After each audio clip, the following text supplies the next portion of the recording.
Hi everybody. Welcome to this week's episode of Ask an Expert. I am so excited to be joined by Kyle and Jen Carter, and this is one of my favorite versions of Ask an Expert, which we do this every year. I think this is probably our third annual Kentucky predictions episode. And for anybody who is joining who isn't familiar with Ride IQ, I wanted to just give you guys a quick info on what Ride IQ is and kind of who we are before we jump right into Ask an Expert.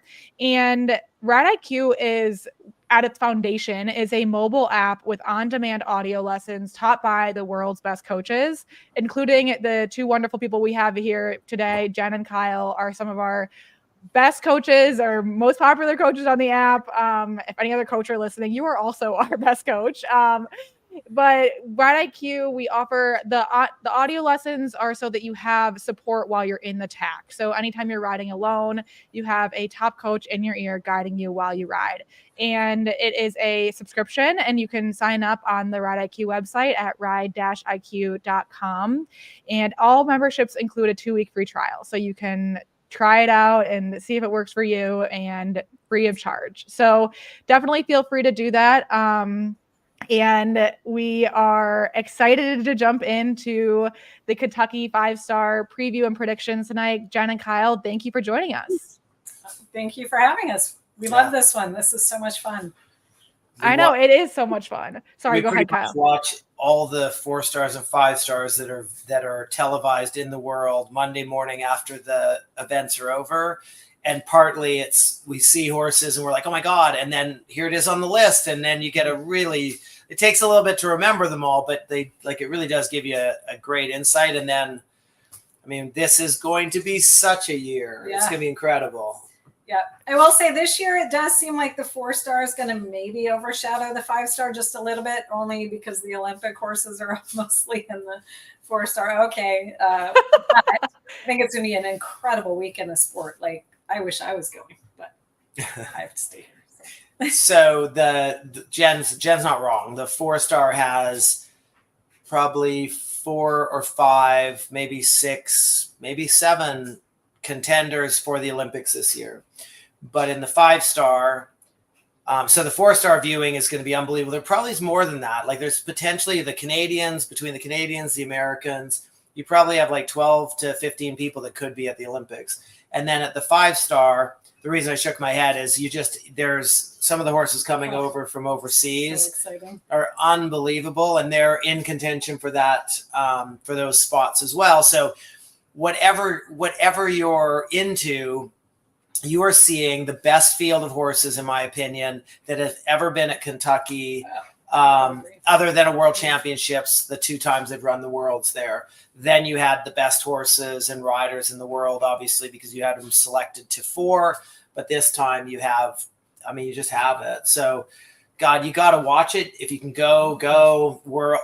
Ride IQ is going to have some people kicking around. I'm going to be there for a little bit. We're going to do some course walks in the afternoon. I think I'm coaching an RRP demonstration on Friday afternoon. But there's so much to do at Kentucky. It's the one you want to go and see because, and this year of all years, I can't wait. I think it's going to be amazing. It's going to be a great year. Super excited. Yeah. And so if you can't watch it on that, watch it online because that's what I'll be doing. Yeah, it actually almost better in some ways because we'll get to the show and usually what we do is end up going to the rider's tent. Yeah. So because you have 12 screens, you can see everything going around the courses. And it is, and everybody's on their edge. And of course, when their riders out there, when their kids out there, when they're, the grooms are there, whatever, when their person's out there, the energy, if you're a vampire for energy, which I am, it can just take you for days and weeks afterwards. It is amazing. Watching it at home is fine. And we're so lucky that, we have all that technology to do that. But just the feeling you get when you're at Kentucky, the morning across country, the anticipation that everybody has, and just, it's like a buzz in the air. It is crazy. I just love that feeling. I will miss that for sure. But yeah. And in my childhood, my teenage years, a long time ago, we used to get the VHS cassettes. My dad would buy them, badminton in Kentucky, the copy of it for Christmas because you had to wait that long to see it. So you knew the results, but then you'd punch that in with Christmas morning. We'd, open the presents, the gold bars that they used to give us and the new cars and stuff. But the VHS from Kentucky, because we knew the people, a lot of them from following them and stuff. And then we'd pop that in and we'd watch the rounds from badminton in Kentucky, like multiple times all the way through the day. Like, I mean, I'm such a fan of the sport, but this year, I mean, and you get to go watch it actually going on. It's going to be incredible. My eyes are sparkling. Exactly. I am getting so excited just thinking about it. So we got a great question in chat. You guys had mentioned that the Olympic horses are running the 4-star. Can you explain why? Well, I think mostly because the 5-star so the Olympics are in July. So the 5-star would be 2.5 months out. And that's a big ask of a horse to run a 5-star and then turn around in 2.5 months and be competitive at a 4-star. I'm not saying it's not possible, and there will be horses that do it, but these horses are all qualified already for the Olympics. And so now they're doing their selection trials, and saving their horses for the Olympics, really. Yeah. The thing is they're already qualified. And so a lot of them are using this as their build up to going to the Olympic or hoping to go to the Olympics. Whereas the 5-star itself is really like, you pretty much put that on your calendar and you say, that's the priority. And if you get more after that, then you're just really fortunate. And, the other thing is some people will believe, this is the cool part, is some people are going to put their horses in that 5-star because they think it gives them a better build up to the Olympics. Whereas some people are putting them in the 4-star because they believe that's the best way to get the build up. And we do have a field of incredible horses, but some of them are like 17 and 18 years old. So it's all about what you think is the best plan for your horse to go on. Like I had one shortlisted for the Olympics this year. And my plan was to do the 4-star because I felt like for him, it would be, if he could do the 5-star, it was going to take more out of him than doing the 4-star. And I could build up to a better performance at the Olympics. But like some of the riders that are here in the 5-star, that's probably not even a consideration because their horses are so athletic and they're great trainers. And in the sport, in the modern era, you see this a little bit more as something that's a potential. But the year of Athens, when Leslie Law, who's a ride IQ coach, when he won the gold medal, they gave him a bye at badminton to just not do the 5-star. And he says he credits that for his win. He said the thing is he was able to build only for that one competition, and it made all the difference. But there are horses that, like Roz Cantor's horse that she did have entered here, she had entered in the 5-star, but last year she did a big 4-star, very close to her big 5-star, and it seemed like it wasn't a great idea, but she won both of them. I think the 4-star actually improved her horse, and I'm sure she was kind of thinking that way for this one, but I think the weather in England might have caused some of that. I don't know, but she had to withdraw hers. So I think it's got it. Oh, well, there you go. I think it was double entered, and I think I read she's leaning towards badminton. Oh. So, but it's like, so there's like, it's every athlete, like some people can run multiple marathons in a year, and some people have to peak for their marathon, and some people want to watch marathons and sit on the couch and drink beer, and that's cool too. But you just don't have one set plan. And that's the biggest thing I think you can learn from actually watching this, is you're going to get to see the horses and then see them at the Olympics and go, God, they made a good choice, or, ooh, that was a really bad idea. Because the other thing is you think, oh, well, we're going to do the 4-star short. We're not challenging the horse as much as the 5-star, and that means they're not going to be quite as sharp. But in the past, last year was maybe a little bit easier, but in the past, that 4-star at Kentucky has done nothing but like clean the field. So it's not like a lesser competition. No, it's very tough. Yeah. I feel like there was one year, like 2 years ago, like no one finished.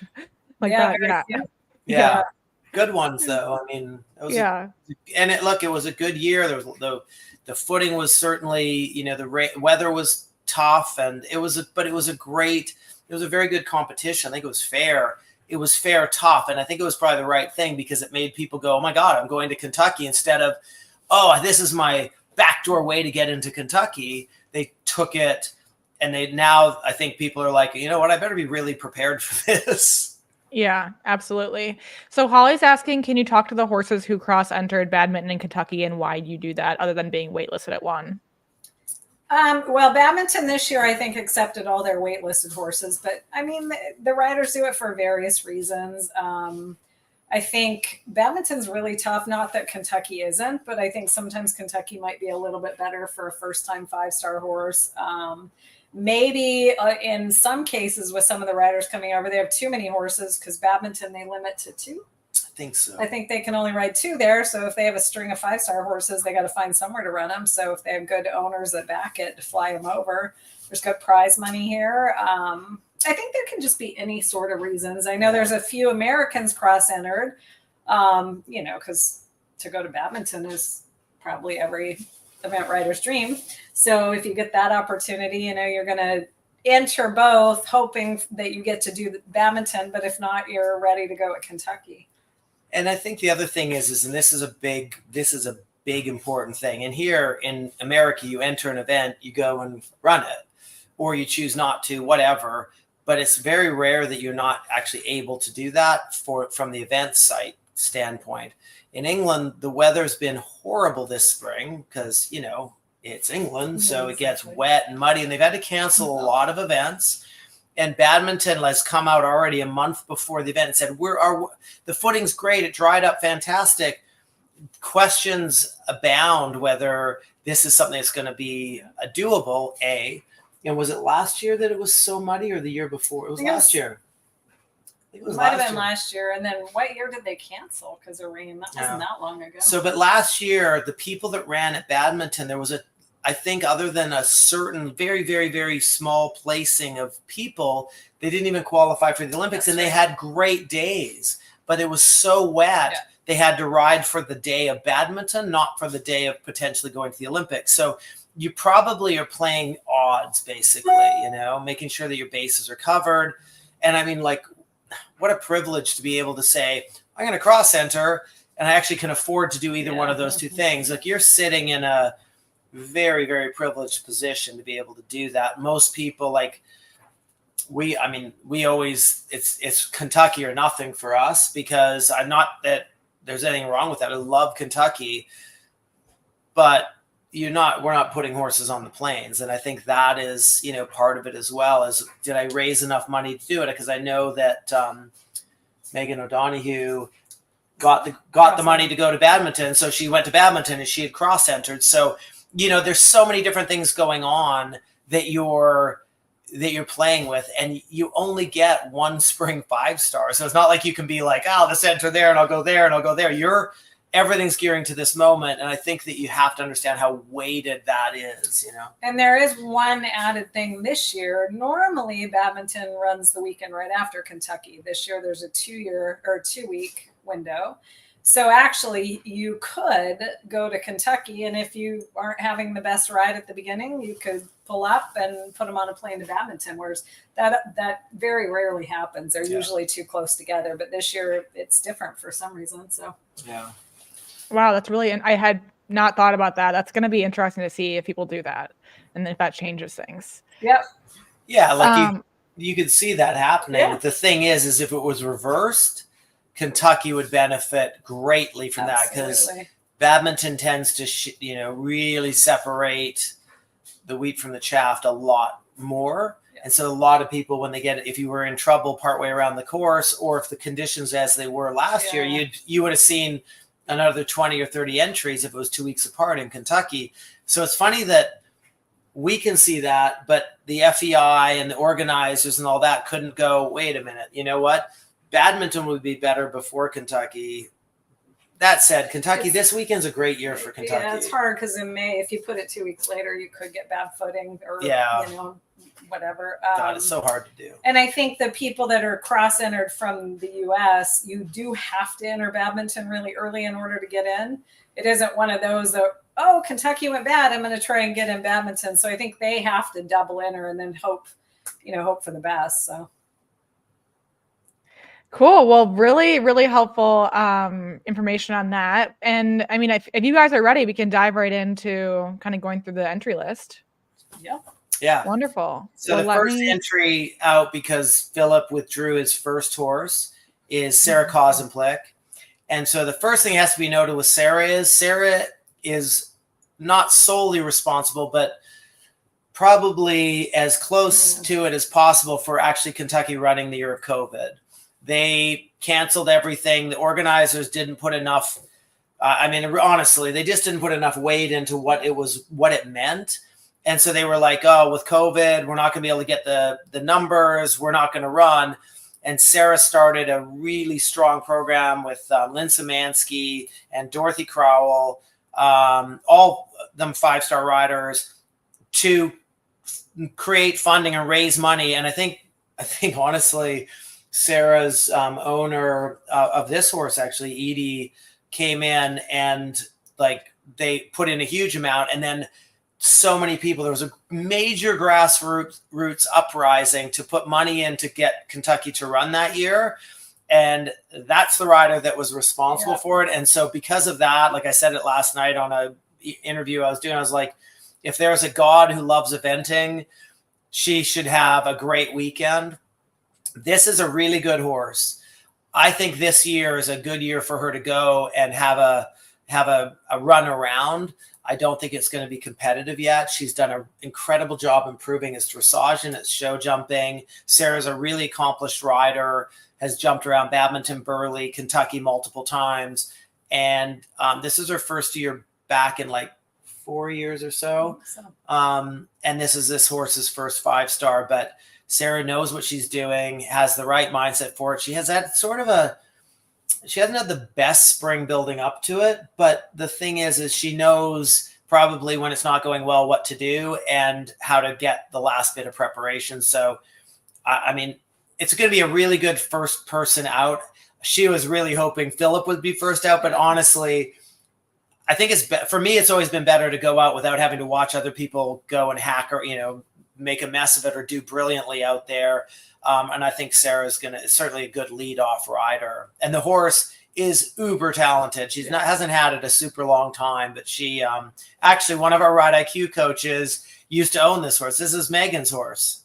She brought him over from Ireland and sold him to her trainer at the time. So Hannah Sue Holberg, this horse did really well at Maryland last year. Yeah. And she's a super rider. I mean, Hannah is super competitive, very accomplished, very talented. Yeah. Again, kind of an unfortunate draw.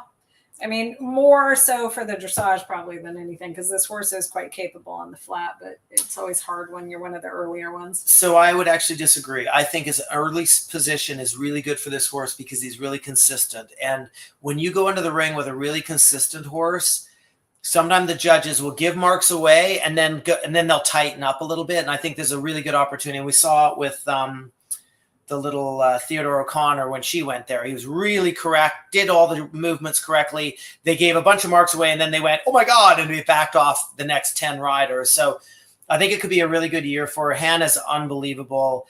And she just, the thing with Hannah, she just got to keep believing on that. I'm not sure why it says her nationality is Australian on there, though, unless she's moved. And I don't know. But that's got to be a typo. I'm sure she's American. And this this horse is owned by Jackie Mars's daughter. They bought it actually for her, and then Hannah started to ride it a little bit, and they just hit it off. So huge supporters of the sport. And again, just an unbelievably nice person. Actually, I think she's from Kentucky, too.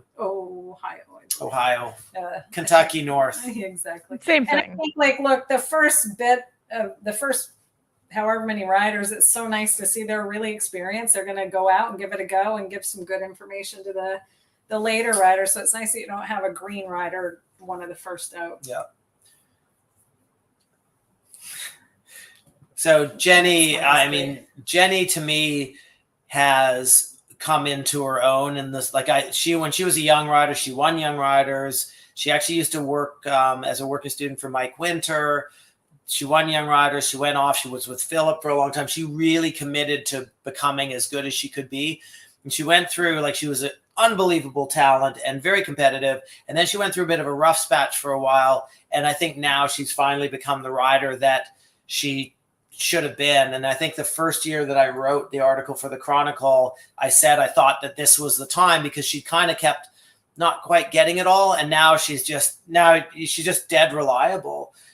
I don't think the horses that she's got here are winners, but they're going to be good ones to go. And this should be probably, I think this is the one that should be maybe the first one in time on the day. Yeah, if I it's was going good. to say, I think he's pretty fast. And I do believe she won Red Hills Advanced maybe the last year it ran, or 2 years ago. Yeah. But I think it's a pretty fast horse. Yeah. And super, again, so far we haven't had, like, they're just great people. Yeah. So it's easy to cheer for them. Really good person, great rider. Susanna Berry. Susie Berry, yeah. Susie Berry, as we know her. Exactly. Our friend Susie.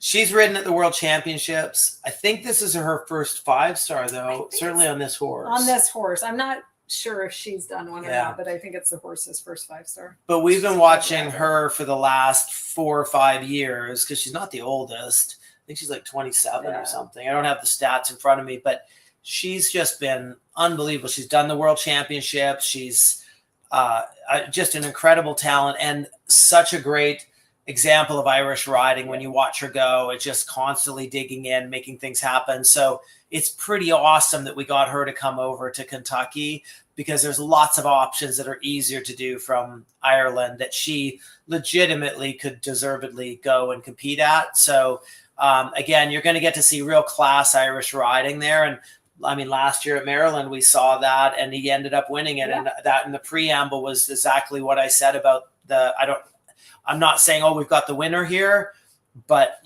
you're going to see a good ride. Yeah, she'll get it done. Yeah. So this would be Andrew's second 5-star, is that right? Yep, I believe Maryland, so. He trotted up last year here and then had to withdraw. They did Maryland. I think he had 1 stop or just time. Right. Andrew's one of my favorite riders. Too, yeah. Yeah. First of all, he's got a great personality with his horses, a great way of dealing with them. He's got a kindness and a softness in his heart that I think shows through when he's riding. Years ago, when I did a preview for something, I said that all Andrew needs is backers to supply some horses for him, because this will be a top rider for America. And it's a shame he doesn't have that behind him. And now he's got some. He's got some good horses. He's got some good backing. And I will say this a few times through the day, nobody deserves it more. He lives and breathes the sport. He's thoughtful, kind, and he's going to be great. I don't think this is the winner. I think he's got horses here that he's going to continue to get mileage on, and his next group of horses will probably step up one level where Andrew will become a team member for America in the future. And all he's got to do is keep the enthusiasm he has. And when you watch him ride, he's just a beautiful rider. Yeah, he actually has a really, really nice young horse I saw and tried to get a client to buy. And before we could get there, he got it for himself, which is awesome, because I think it was an incredible horse. And it's nice to see him sitting on really a really talented animal coming up the levels. And I mean, you couldn't ask for a nicer person. Yeah. Andrew is and he loves his horses. And another one that's committed to his education. Like, you'll see that a few times. He worked for William Fox Pitt for quite a period of time. It wasn't like he just went over for I was there for 3 months. He immersed himself in it, no horse of his own, and really benefited from it, but is the sort of person that was able to take it in. And I'm thrilled for him. I every time he does well, I'm excited for him, unless he's in front of me, and then I hate him. But And for anybody who's listening and not watching, they're talking about Andrew McConnon. Is that the right? Sorry.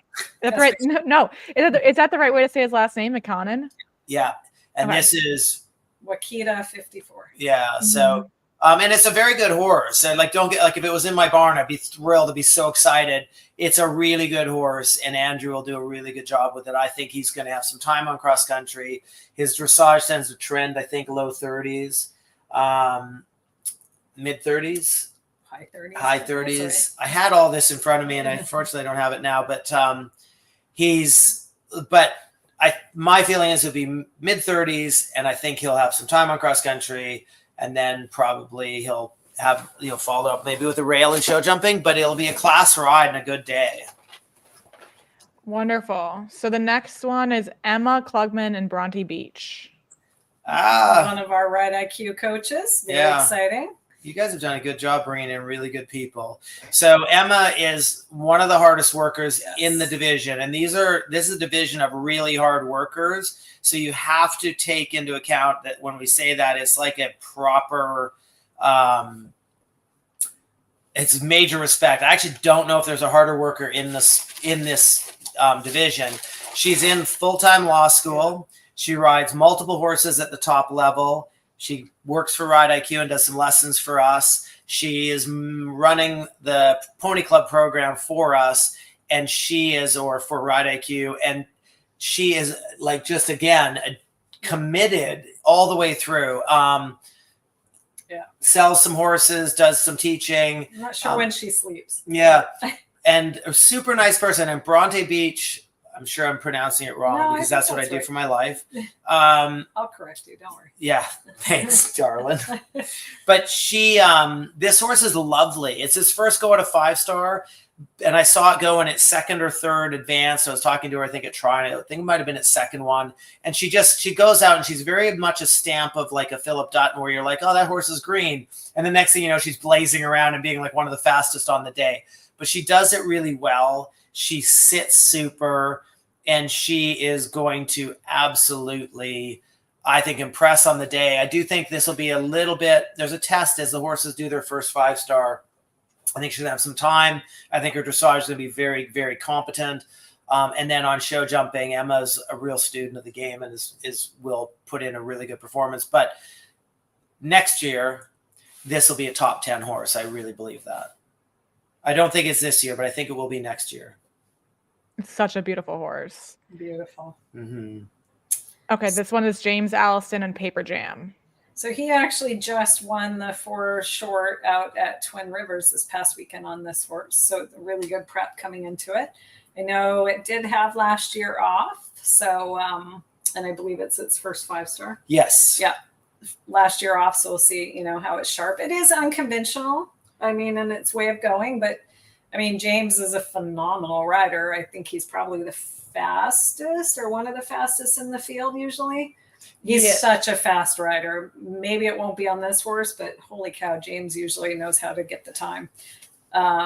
Always lays down a really fast time. Yeah. And this horse is a little funny to watch when it goes. He has a very unusual way of going that James and him really agree on, but James will really shorten him back and then really go at the fence. So it's a very different style than the majority of the riders here.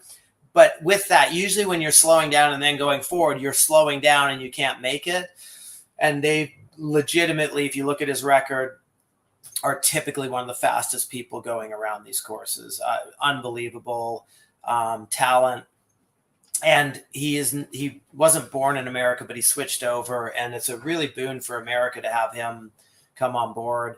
And he's got a good string of horses. And whenever you end up with 2 horses at a 5-star, you must be doing something right. And this horse was entered last year and had to withdraw, I believe. But to have it back in this year, it should be a good run. I don't think we're talking in the top couple, but I think it's going to be. It'll be after cross country. It'll probably be sitting on or near its dressage score. Awesome. Okay. Ariel Grand and Leemore Master Plan. I think her name's actually Ariel Ground. Just yeah, that felt wrong. This is a lovely horse. Absolutely lovely. And she rides him great, and she's so competitive. This is definitely a top 10 horse. But I'm kind of surprised she's in it because I thought she'd be kind of aiming more for the Olympics. But, maybe this is like Kyle was saying, some horses do benefit from running this. So maybe that is still her plan. But he was really, good at the Worlds. Yeah. And he's just a really good cross country horse. Yeah, they helped secure a medal for America at the Worlds. Yeah. But here's the thing: is I think that she's in the 5-star because I think he shines better the bigger and longer gallops. He did great at Burley when she took him there. Yeah. She's a real class rider. And if you can ever see her not smiling, I mean, take a picture because she's always smiling. And she is really positive. They have a great relationship. They've been together forever.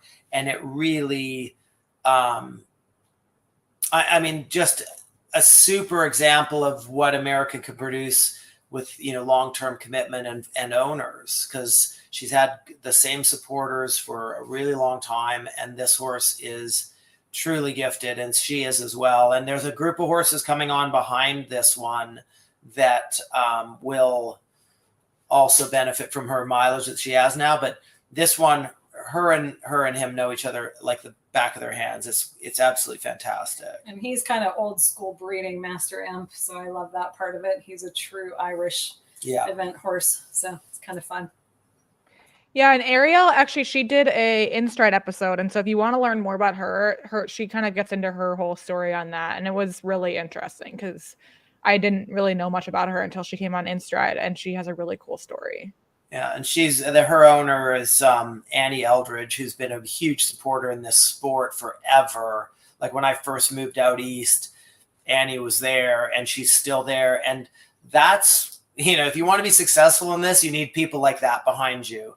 And people like that, if they stick with it, it really pays off. I was talking to someone I was teaching the other day, and they were asking about owning horses and that sort of thing. And I said, usually the owners stay around for like 4 or 5 years, and then they lose their focus. And this is a sport of years. You have to be in it for 10 or 15 years, and you're going to see the benefits, but it takes time.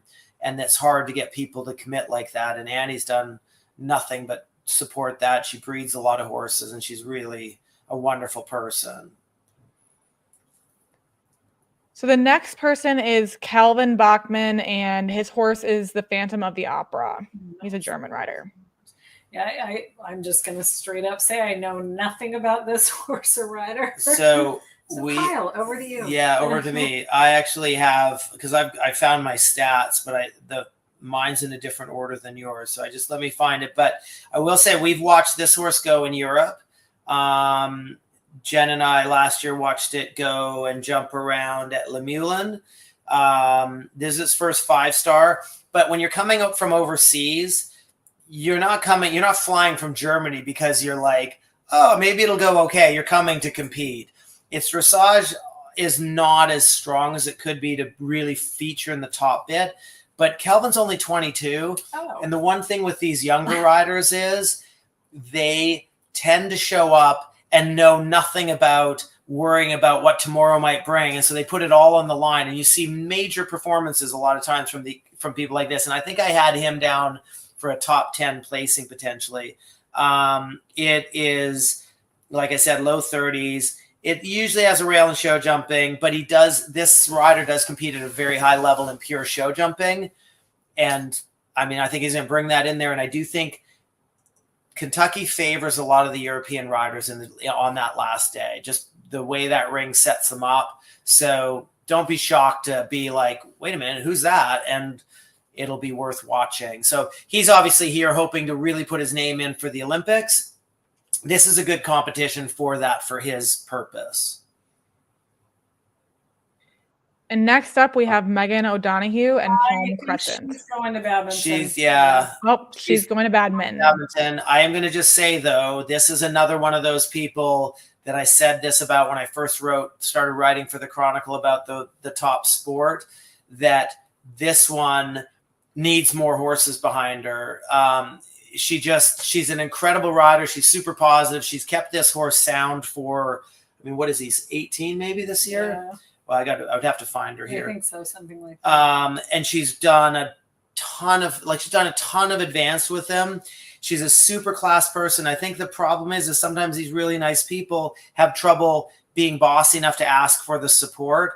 But if you're out there and you're interested in supporting someone, this is a off the track thoroughbred that she developed, and they have a great relationship. Like Jen said, she'll be going to badminton. But this is the future of America. If one of the futures of America, if she gets backing behind her, and it's a hard thing to do, especially when you're a little bit sweet and shy, which I think she is. But on cross country, she's a tiger. And I love watching this one gallop. It's so cool. Lovely. Typical, like the epitome of an American thoroughbred, which is just fantastic to watch. But not here. Awesome. Doug Payne and Quantum Leap. Well, Doug is one of the faster riders in the division, I think, on this horse. I think he's made time on it the last few years. His dressage is still low 30s. Seems to be like around a 33. He's had time to really make the difference there, and it hasn't quite come to fruition. But he is always quick on cross country. He takes lines that nobody else will take. Doug jumps at the top level in show jumping, and it pays off on that last day. It's a really good American bred horse, and Doug's done a beautiful job producing it. And Doug is one of the Ride IQ coaches. And I mean, he knows what he's doing. He's just got an excellent way about him, and he has a ton of knowledge, and he's put a great string together. He is focusing, I'd say, a little bit, about half and half on the show jumping, but leaning more towards the show jumping. But once you've got the experience at the level with the horse in our sport, it's all just little gains that make big differences. Hopefully he makes a big gain, because that's what it's going to take for him to make that big step up. But he's had some really good performance on top 10 a couple of years ago. I think he was third. Yeah, that's right. He was the American champion. Yeah. I predicted him actually to be better on this one than his Van Diver partner, and he was kind of pissed off at me about it, and then he went and kicked butt. That's right. I'm a genius. And Doug is riding multiple horses in the 5-star. He's got, at least one horse in the 4-star show jumping. And I don't know, does he have any horses in the 4-star eventing? I'd have to look at the list. Yeah. Well, he's riding a lot of horses next weekend. So it's going to be a very busy weekend of Doug in the competition. So the next one is Boyd Martin and Testerleg. I'm going to butcher all of these. I did hear he's planning on taking this one to Badminton. I'm not sure if that's accurate or not. I did read that somewhere. So he's still on the list on their website, but very, very well could be going to Badminton. I hadn't heard that. It's easy to discuss this one. This horse, American bred by a stallion that the whole camp's own, a Tricaner called Windfall, who went to the Olympics in Athens.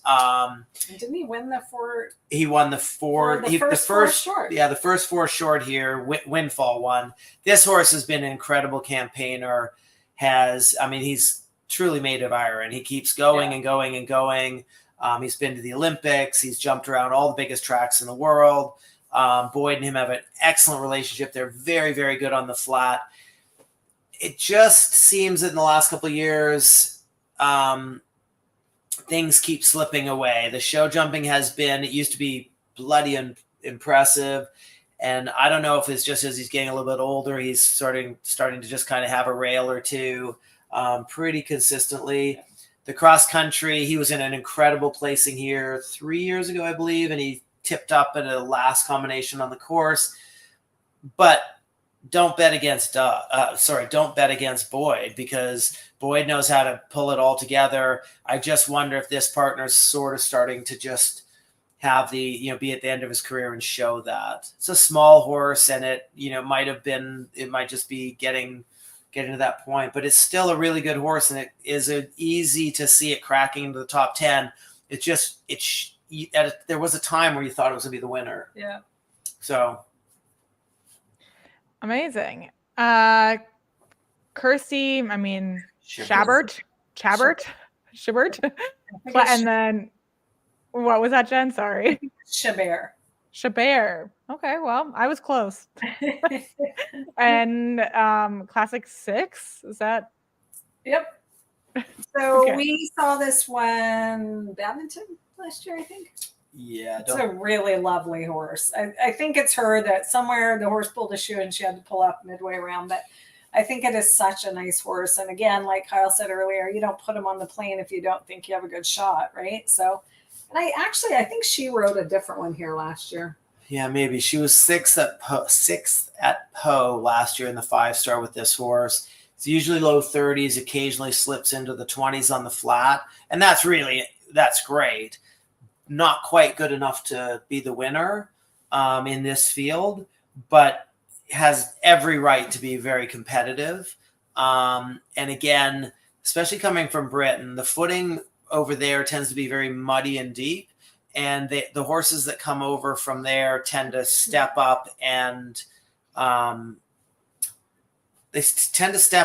just go better here in the dressage and the show jumping. The cross country is still like, always a challenge, not for her, but like for everybody. But I will say in the 2 other phases, I do think it favors them to come over here. So the cross country has been a little bit touch and go as far as just the record. It actually was at Kentucky last year and had a stop and then a flag at Blenheim.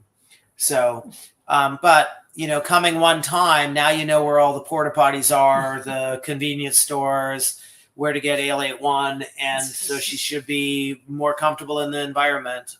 So it'd be good, a good horse to watch. It's a lovely horse. It's a good rider too. Yeah. Well. Yasmin Ingham and Banzai Dulor. Is that? Yeah. I'm just gonna. it's hard to. I should let you guys just say these names. Not me. God, I get them wrong. Every one of them.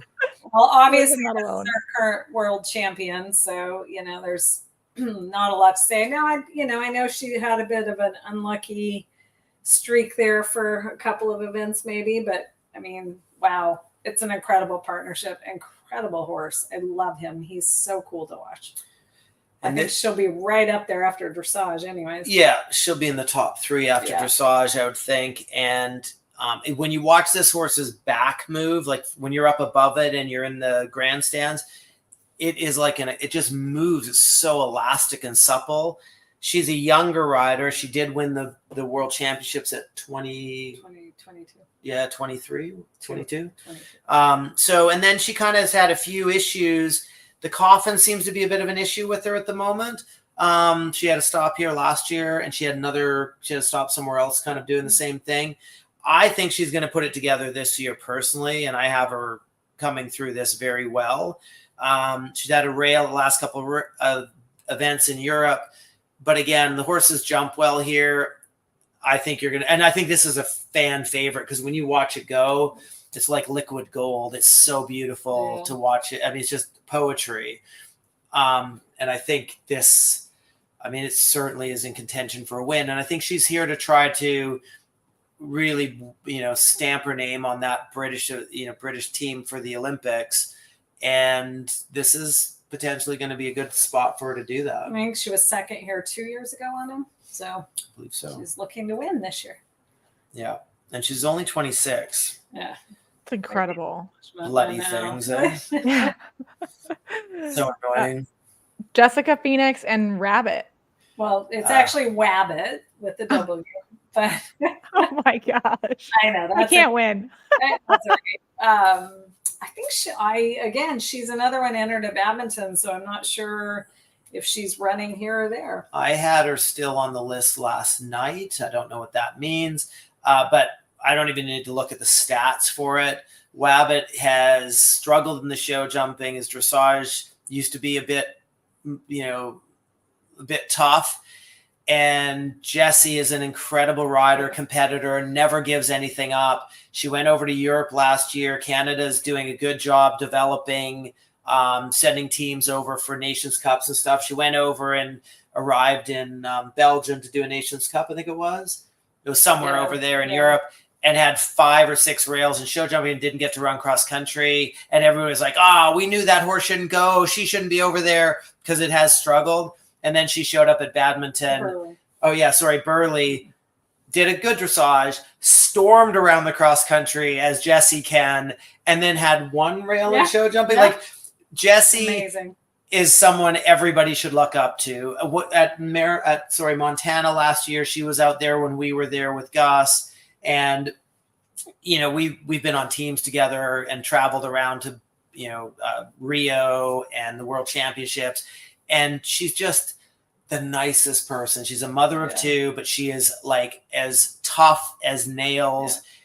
And just like, I was really kind of not looking forward to the show jumping in Montana. I went and sat and hung out with Jessie. And by the time I was done hanging out with her, I was like, I can't wait to get in there and do this. She just has this effect on you. She's incredible. So, really look, she's improved this horse immensely. He's a lovely Canadian thoroughbred, and the owner's as just the nicest guy.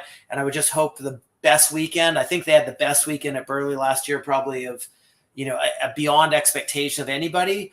And now I think she could probably duplicate it. I think this actually now I think should be on our team for the Olympics. And I wouldn't have said that this time last year, but Jessie makes that happen. She just has a touch. And I actually don't think she's still on the entry list. I think that was an old. After all that, take it all back. Yeah. Well, okay. Monica Spencer, an artist. We saw this one at New Zealand not New Zealand. She's from New Zealand. We saw him at Maryland. And then again at Terra Nova a few weeks ago. I love this horse. He is just a little ball of energy, and to watch him gallop, I know he maybe isn't the fastest, but he is full thoroughbred, and he's just really, really cool to watch him go. She has based over here all winter, and I think she should have a good go. I'm not sure what his show jumping's like. His show jumping's pretty good. I've got to find her on my list. But this is, again, like, you're going to get to watch some really unbelievable horses, and this is one of them. She just rides beautifully. This horse is all class. She was just third at Terra Nova a couple weeks ago. Yeah, I think you're right. And I think, like, look, you don't move across the bloody world to half-ass it. She moved here last year in the summer and is committed to her, competition and her competitive nature. And oddly enough, then it works, because it takes that sort of commitment to do this. And she's a great example of that. Super rider. She sits beautifully on a horse, and the horse is really capable on the flat, but he would be, mid to low 30s. It's capable. He just needs to kind of settle in and do the whole job all the way around there. So exciting to watch that one. Usually jumps clean in show jump. He did have 2 down at Maryland, but I think it was his first 5-star. Maybe he did one actually in Australia before he came up, but yeah. Bobby Meyerhoff and Lumumba. Yeah. I mean, this is one of those. Bobby and this horse have a great relationship. It's a really good jumper. It's a good horse on cross country. It's sort of okay on the flat. It's one of those horses that if you have in your barn, you go to the 5-star and you go to another 5-star, you go to another 5-star, but you're not coming home with the winning plate for sure. And Bobby does a good job making this kind of his partner capable and comfortable doing this. But with that, it takes a lot of time around a course to do that. I think Bobby is more just getting his mileage, and then I'm thinking is probably developing a few horses behind this one that will have just that little bit more sparkle and talent to bring out Bobby's best riding, which he's very capable of. And I think sometimes riders, when they're showing up on horses like this, and I'm not knocking the horse. I mean, if I had it in my barn, I'd be super happy to be riding it and everything. But when you come on these horses, people start to think you're a non-competitor. And I don't think that's the case. I just think that he's getting what he can out of the horse, So it'll be good to watch. It's got enough mileage to make it useful. It'd almost be one that you'd like to see early in the course, because it's going to be one that you could learn something from, because it's got enough mileage to see it, Okay, Lisa Marie Ferguson and Honor Me. Yeah, don't need to look this one up either, because there's not many more experienced pairs out there as a partnership. So older horse, I think he's 18 now. He's Welsh Pony Cross, but he's 17, 1 or 2. He's huge. This is not just one of the more experienced horses here, or probably, if not the most experienced horses here. Lisa Marie has developed him from buying him as a young horse, and then has kept him sound all the way through his career. Jumped a ton of big tracks, been on the world championship team. it's odd because he's a top horse on cross country, but he's never been fast on cross country. I think he's had like 1 or 2 performances where he's made time in his career, or been close. And at this point, I wouldn't expect that to change because she's coming, I've got to think, to kind of be like, God, I'm so fortunate to ride him. And she is. Anybody would be. He struggles on the flat. He did struggle hard in show jumping, but she did a good job over time cleaning that up. Again, the commitment to the horse has made him into a much better athlete in the phases that he struggled with. And, you know, if you're privileged enough to have a horse like this, you want to keep bringing him to events like this, but it would never have been the performer that you're going to see on the podium. Philip Dutton and Quasi Cool. Who's this guy? I know, just some green. Is he a first timer? I think so. Yeah. So from one of the most experienced horses, if not the most experienced horses, to the most experienced rider in the field, which is saying something. You know, Phillips won it. He's been on, I don't know how many teams. He's jumped around for numerous countries. Yeah, he's jumped around. He's got medals from all sorts of games. He's, you know, Olympic silver medalist from Rio, silver or bronze?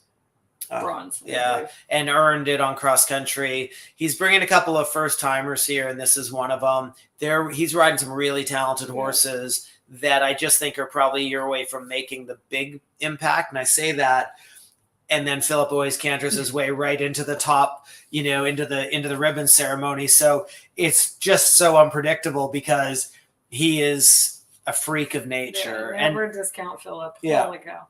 So watching these horses is really going to be fun, but you can't even really look at their record and say, oh, well, this is showing this, because Philip shows up on the day and he owns that site. So this is going to be a really cool horse to watch go on. And it's not like it's young.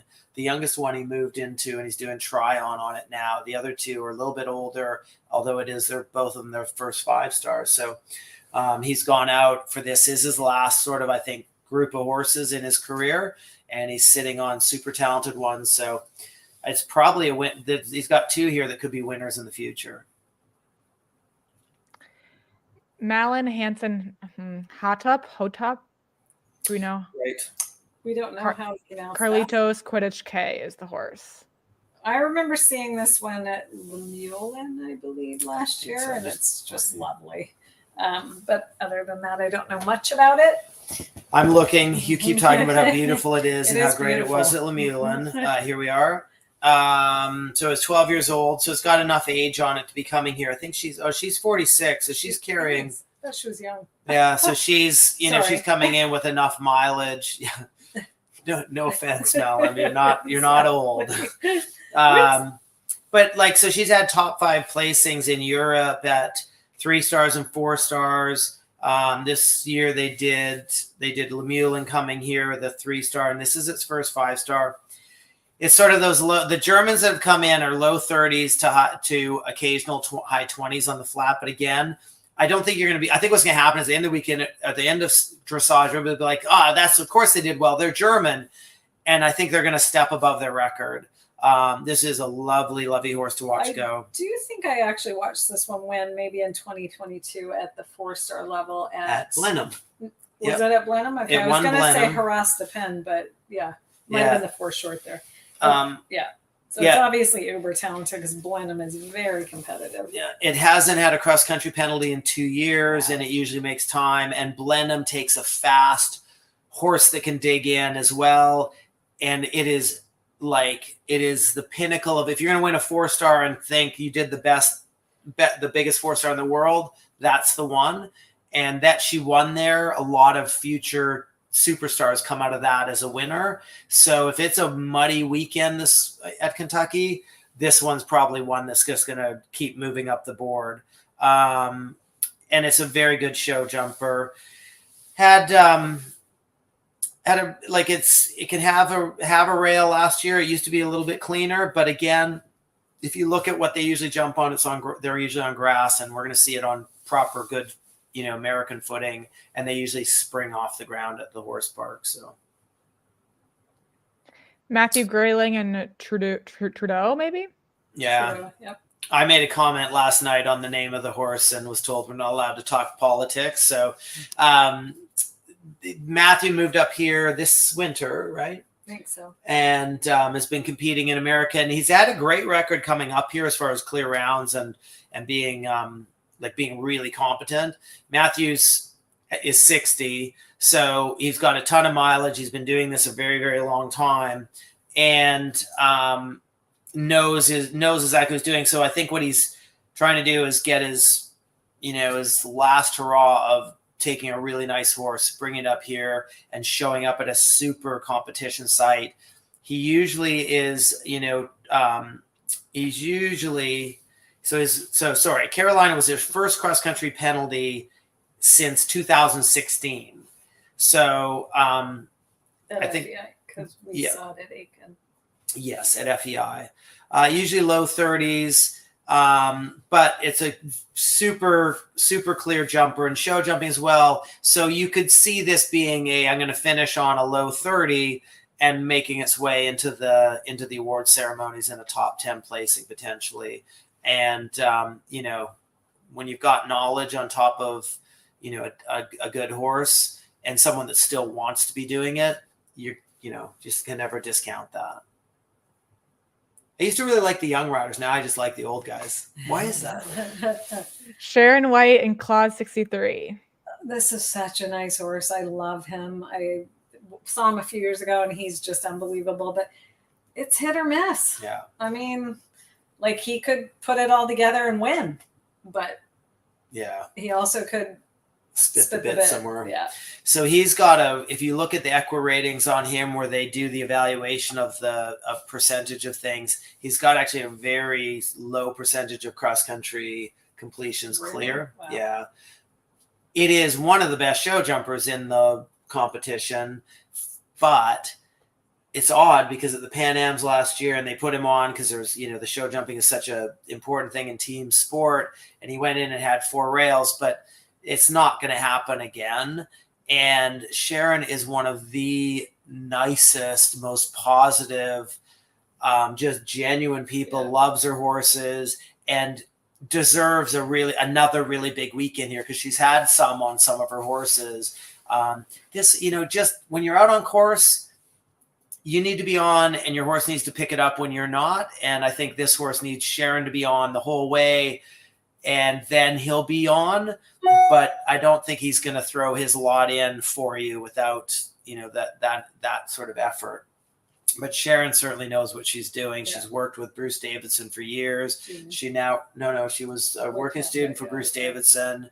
And if that doesn't, hammer out the metal in you, nothing will. And then she works with Buck Davidson, on and off now. But they're genuinely follows and helps her in her program and everything. And she'll have good support there. So Zach Brandt and Direct Advanced. Yeah. So I think Zach showed up here a couple of years ago, I think a year too early. I said it at the time and it was a year too early. This is his fifth 5-star, I think now. Third. I think. Okay. Yeah, that's right. Yeah, no, it's his fourth. Year. It's his fourth. He's gone to Kentucky twice and Maryland.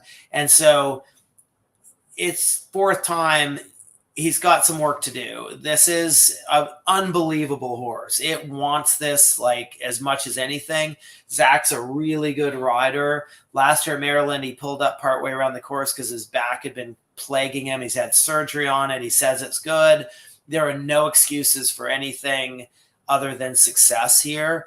And whatever Zach, and I've said this every time I've had to do a review on him, whatever he shows up in show jumping with, he come home with, because this horse is unbelievable in the show jumping, and Zach's a really good rider in there. Dressage it's okay. It's very capable, but it just doesn't put down the consistency that's needed.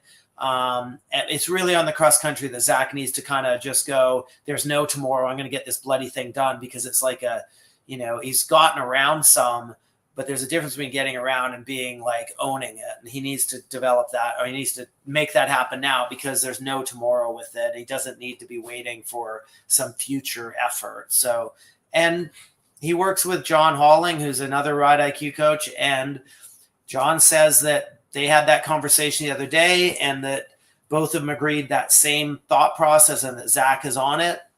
And Zach's no dummy, so he should be able to kind of make that happen. It's just hard when you show up on that day to kind of,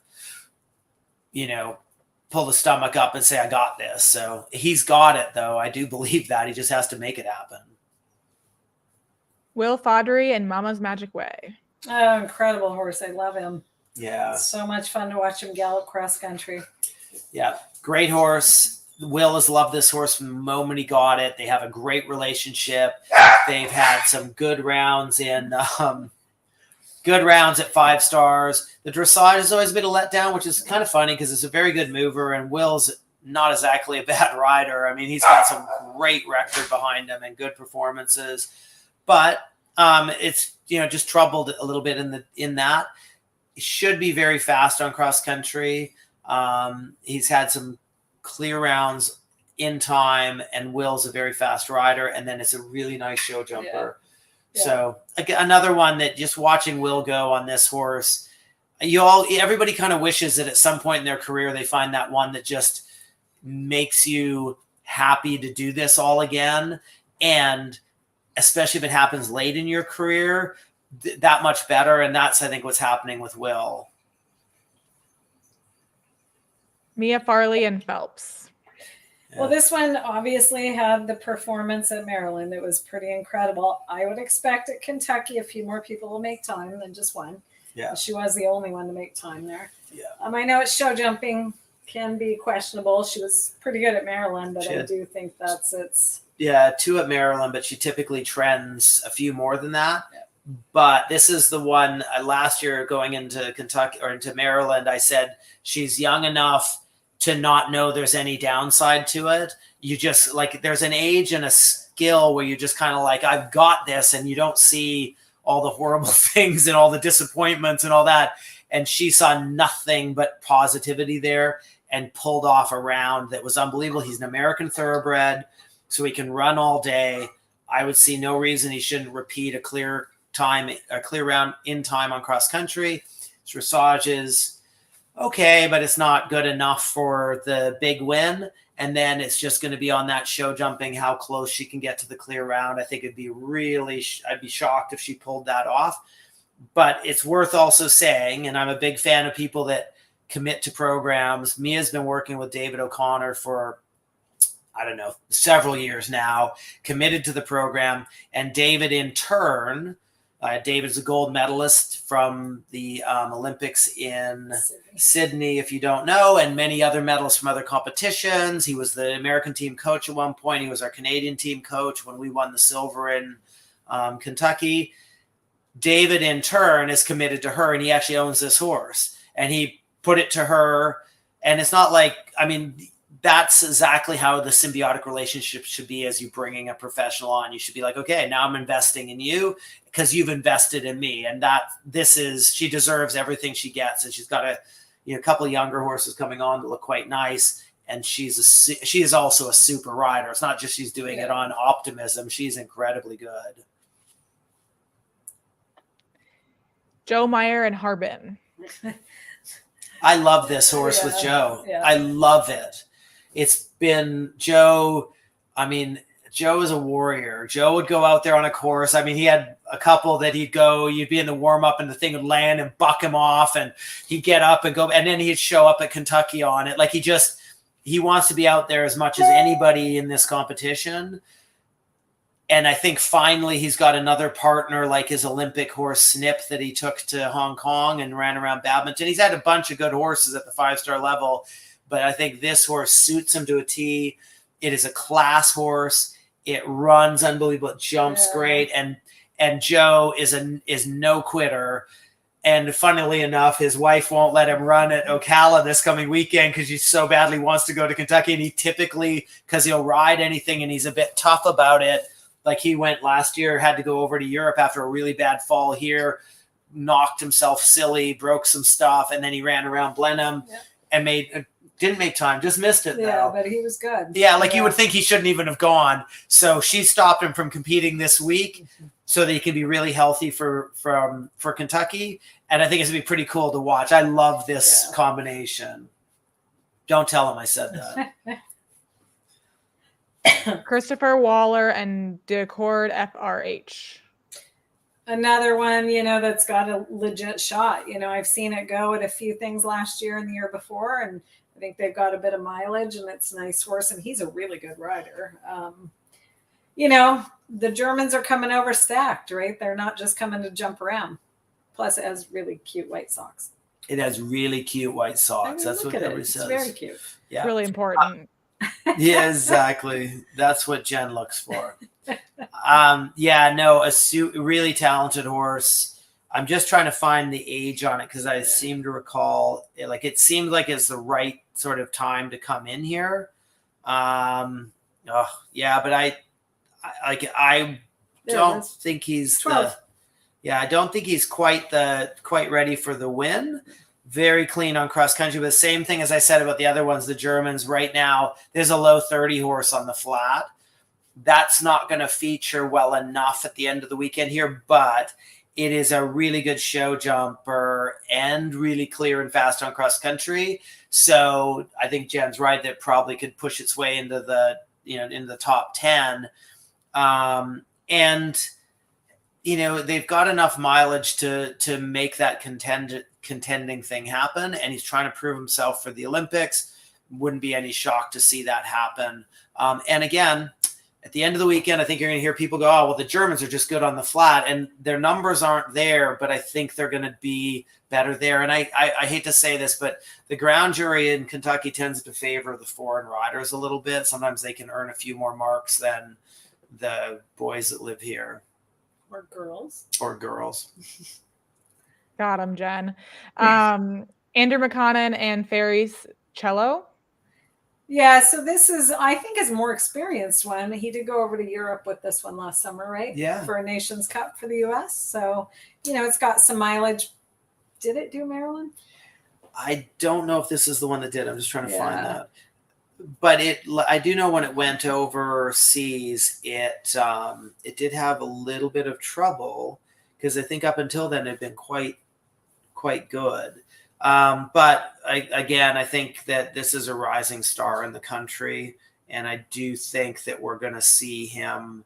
The problem is I can't do alphabetical things because I'm not good at this. It's all right. It's exciting to see him have two horses at the level. I mean, that's rare, and it's really cool because he's earned it. He's a good rider, good horseman. Yeah. So deserves it. So it did do Maryland. It was 13th. It had a pin on cross country. Okay. But it was a little inconsistent last year in cross country, and its time penalties can be, somewhere around 10. But it doesn't always jump clear on the last day.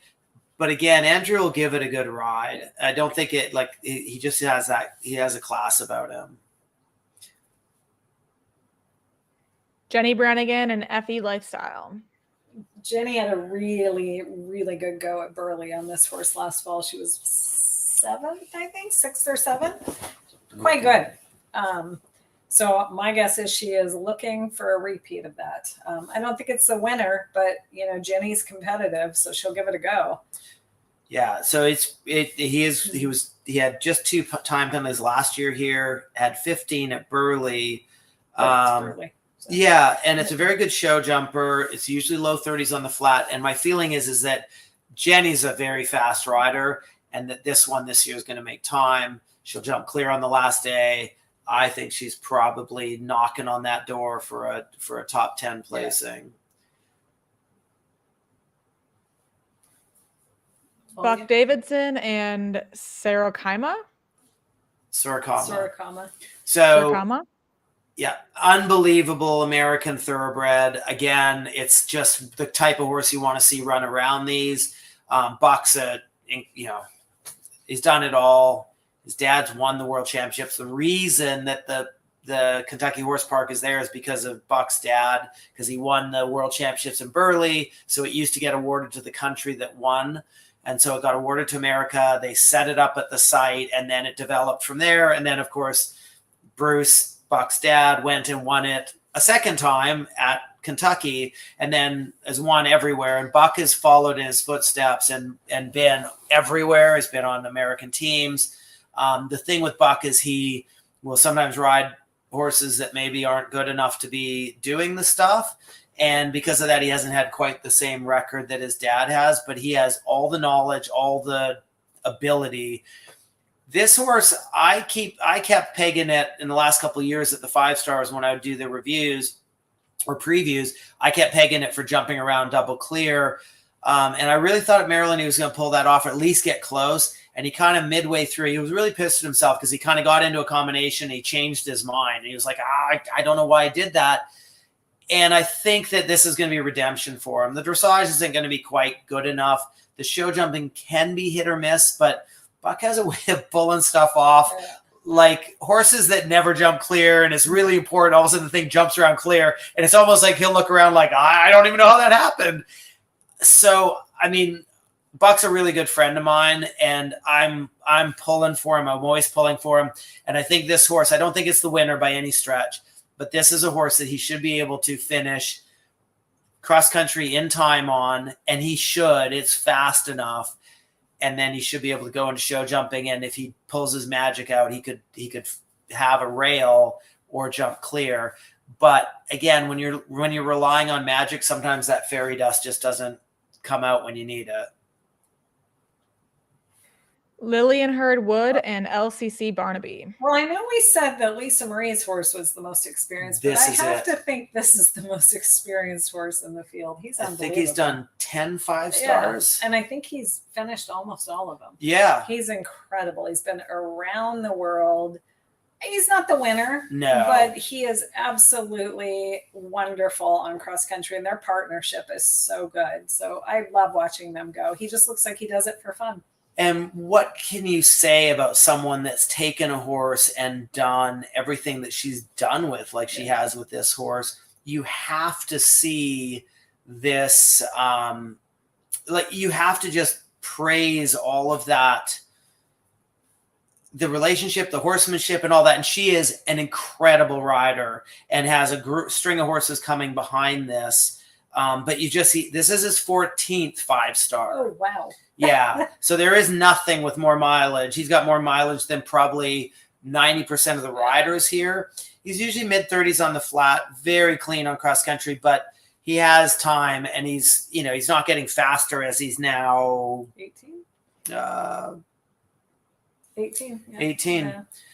So we're just privileged to be able to keep seeing him go, and it's still awesome to watch. Yeah, he's cool. Yeah, he's not like putzing around out there. Just, the 5th gear's gone. But 4th gear works really well, and he'll get through everything. And this actually would be the best leadoff horse in the field, He's so incredible. Oliver Townend and Cooley Rosalind. Well, so close to Maryland. Yeah, I had a rail, 2 rails actually, think, yeah. But he had the win, and he had 2 rails, and the horse's record in show jumping is very clean. I think it got just a little tired the day before, but it was only 9, I think, at the time. Yeah. And this year it's 10, so it's really old. But it's here with that base of doing the 5 stars last year, because I think it did 2. And that's going to bump it up. It's a little bit like your first marathon isn't always your fastest. The second one, you've got the foundation to push on. I think it's going to be really hard to bet against this. And Ollie is one of the best competitors and riders in the world on any given day. And this horse he thinks is the best horse he sat on. And he sat on horses that have won, 5 stars multiple times and been top 3 in multiple times. And he sat on some of the best horses in the world. And when it wasn't the best horse in the world, he made them the best horse in the world. So, look out. I think this isn't just for this competition. I think this is potentially your Olympic, winner maybe. And he's just coming off a 2nd place last weekend behind Laura Collette on London 52. So yeah, that's always something. And he's just dead consistent. Yeah. And he knows how to recover when it goes to crap.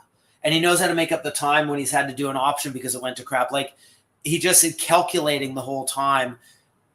I think he just sees it like a race car driver would see it, and he's not involved in anything else other than that moment. Kyle, we got a question in chat about how many 5 stars Parker did. Parker, he went to 9. Wow. Yeah, I mean, at the time, I remember 2 years before I don't know, 2 or 3 years before we decided there was never going to be a sale, I was kind of like, he'd go in, and we always had those moments, like the dressage would go a little bit off, the show jumping would go off. I always struggled to put 3 phases together. And I remember bitching to my parents, because he just had a bad dressage or show jump round. I'm like, I don't know what to do. There's no explanation why that would happen, and bitching about him.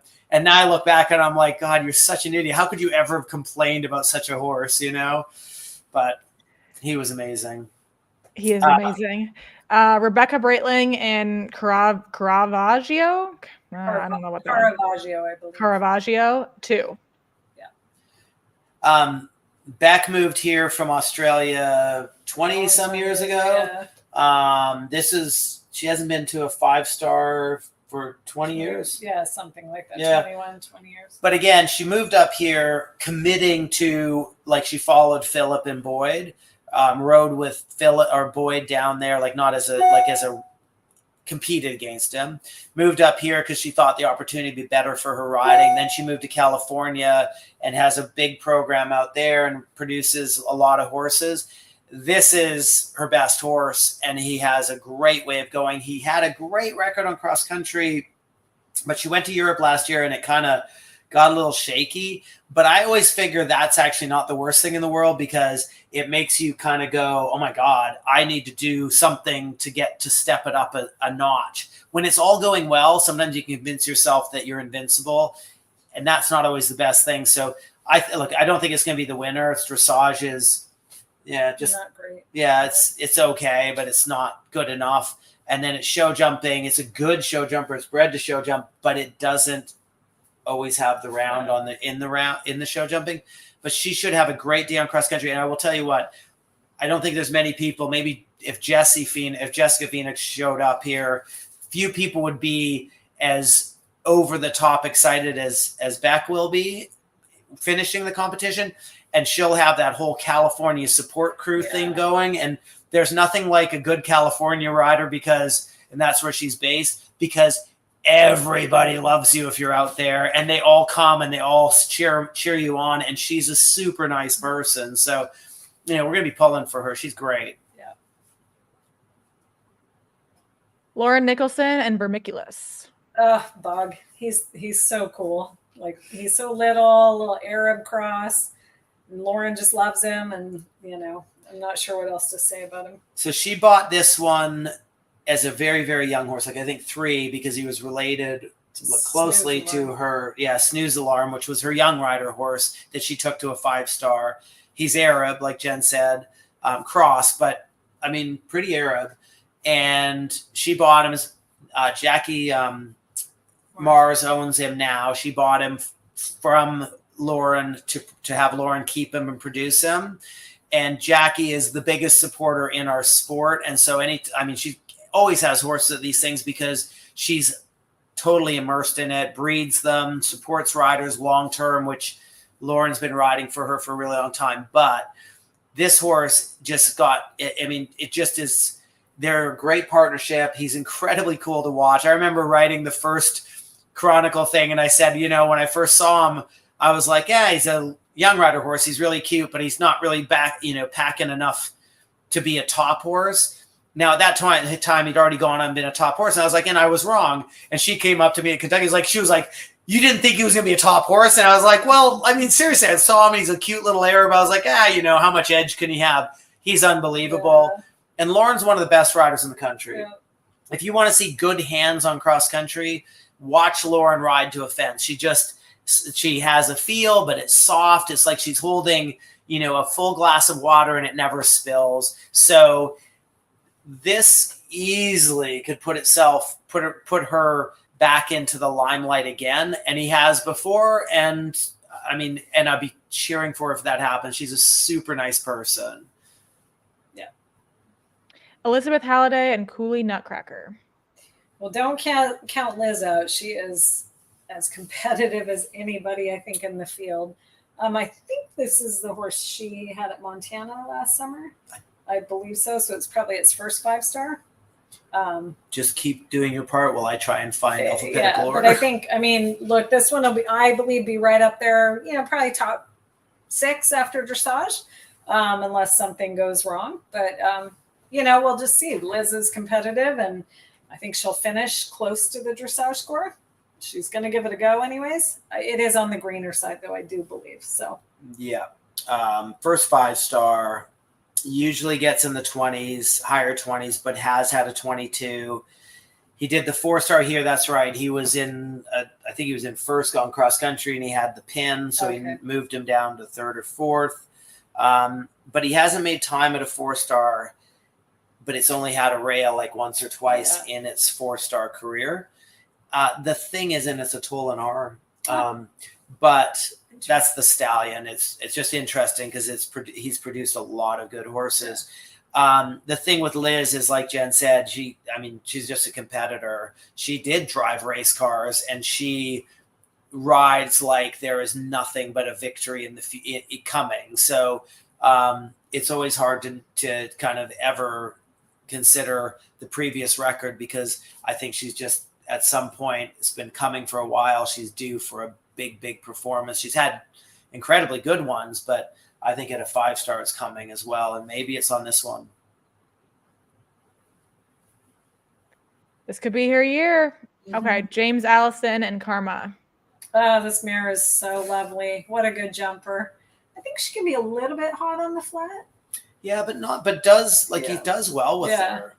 Sorry, I got to go back to the top. But I'm with Jen. Like, it is, James does a great job with her, but she's a classy little horse. And like, I think we both love little mares. I mean, it's not because I can ride one, but but she's really cool. And usually I think her show jumping is incredible, if I recall. She's only ever had one rail in her FEI career, and they are super fast on cross country. Only time that it's had was at Kentucky last year in the 4-star.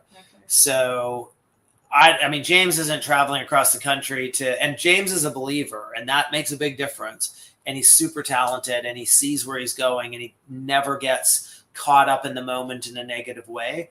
Could be a sleeper for the Olympics, I believe. Yeah. He got a trip to Europe last year with the Americans and did well over there. His dressage is mid to low 30s, so that has to jump up for serious contention. But he'd certainly be on a short list, I would say. And then I think he'll probably get a trip somewhere again out of this. And on the weekend, I think this is going to be a fun one to watch. I don't think anybody's going to get to watch this and be like unimpressed with her, because she is adorable. Lovely horse. Winners at Rebecca last summer. Forlong. So. Well, here's my personal pick to win. I love Tom McEwen and JL Dublin. Sorry, Jen, to interrupt you. No, it's all right. I'm super excited to watch this one go. He had a couple little unfortunate incidents last year with them, but I think we're at Aachen. It did run out at a narrow, and then he had a trip up. Where was that we were watching? It tripped up the water coming out. Is that Burley at the small bank? Might have been, but like the horse, the flat has become unreal. I think it's even getting in the high teens at times now. Consistent low 20s. I think with the exception of those two things last year, it's a pretty good cross-country horse. And I mean, Tom is a serious competitor. He's the silver medalist from the World Championships. And anyway, so he's my pick to win. And he was second here last year on the horse. And he was third at Poe. Yeah. And so he's probably due. And he was second at Dunham International 4-star. Like, he's probably due a win, and it is consistently low in the 20s on the flat. But yeah, the Aachen and the Europeans is where it was. It was coming over it just kind of tripped that jump. Yeah, he popped right off. near it the was end. Really bizarre. The horse didn't do anything wrong. It wasn't like it stopped and was naughty. It just unfortunate. So usually clear. This is. I mean, there's a couple here like Ollie. This one. They're hard to bet against. Yasmin, I mean, it could be a real mix. Yeah. So. Doug Payne and Camarillo. Yeah, I mean, this horse is tough. I don't know if anybody watched the video that was on Eventing Nation a few weeks ago. Doug posted of when he started this one to now, and it's quite humorous. Go back and look at it because it was feral. I think it spooked and hopped and spun Doug off, and it was just very comical to see where it started to now being at the 5-star. But it can still be feral.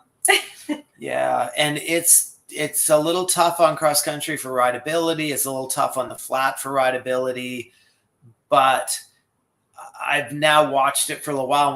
When I first saw it, I think it ran here as an 8-year-old in the 4-star, yeah. and I was like, oh my God, like, I mean, I can't even believe he's out there doing it. But part of Doug's success comes from his resilience and making that, and he's really believed in this horse, and it's starting to actually come to fruition. I don't think it's quite there to make the move to pass his other horse, but I wouldn't surprise me if next year that isn't happening, because it does have the talent, because it does stuff where you think, oh no, and then it just somehow they work it out. So it should be, I'll tell you what, it's going to be interesting to watch. Anyways, it kind of tosses its head and stuff on cross country a bit, which isn't like, oh my God, it can't do anything, but it is a little distracting when you're riding that sort of thing, because you're like, focus, and they're not, and then but this horse gets there and is like, okay, now what? So it's really powerful. Boyd Martin and On Cue. Well, so this is a former 5-star winner, this pair. This mare actually was bought for Sinead Halpin. She had it as a prelim horse, and just they didn't see eye to eye. And thing with mares, if the two of you aren't on the same page, you're probably not even in the same book. So it went to, I don't know if it went right to Boyd. It might have gone to, I don't remember. Yeah. Michael Pollard, I think, had it, another Ride IQ coach. And then Boyd got both Tester Leg and this horse, I think, were with Michael. And then they went on to Boyd. And Boyd struck a great relationship with this horse. The thing is when he won the 5-star in Maryland with her, Boyd pulled magic on that last day in show jumping. He was doing everything to make it happen. And I don't know if that isn't going to be something that he has to repeat or if he can repeat. She's a very good horse, super talented, lovely jumper, really good on the flat. Boyd's a hell of a competitor. She's got a little age on her, and she's been sort of on the sideline for the last year as she was recovering from something. But they've had a pretty decent spring. And I'm going to guess it's going to be like no holds barred when they're at Kentucky. I just think this year at this competition, she's going to be a little bit outclassed, but there's no question Boyd will be doing everything he can to make that happen. And Philip Dutton and Azur. I love this horse. Yeah, she's cool.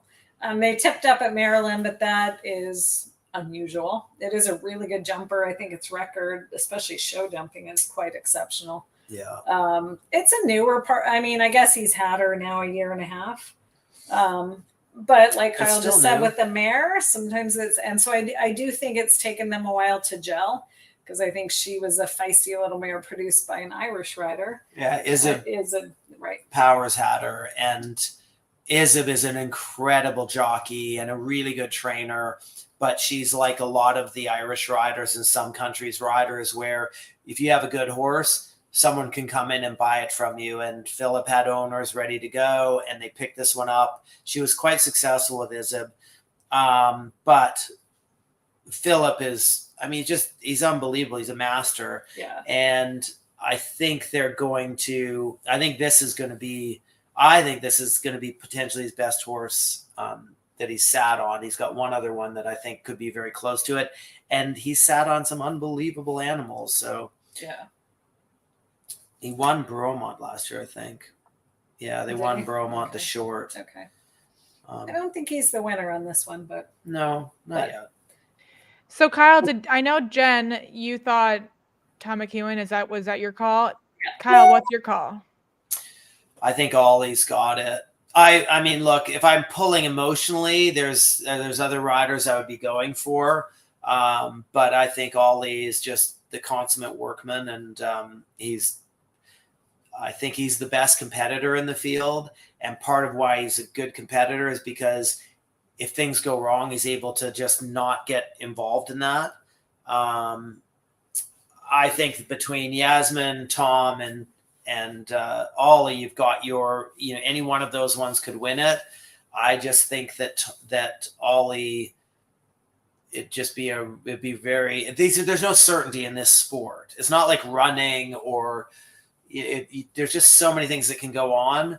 But as a certainty, I think that he's going to pull a performance off, and other people are going to have to beat him to the ribbon ceremony, And part of it is because, Ollie runs with no emotion. Like, he doesn't. And it's not like, look, I'm not saying that like in admiration. He just doesn't. It's, you wouldn't want to date him because he just doesn't. Like, it's just like there's nothing that's going to set him off. I'm glad we cleared that up. What's that? I said, I'm glad we cleared that up. Well, no, like got off on a tangent here with the horses. It's not like he's like Yasmin. You watch her with her horse. She loves that horse. Like, there's just this partnership. Andrew loves his horses. Ollie rides his horses. Ollie competes his horses. And there's no distraction that way. I think he loves what they do for him, but it also makes him crystal clear, an incredible competitor. If you want a winner, you put him on your horse. So, yeah.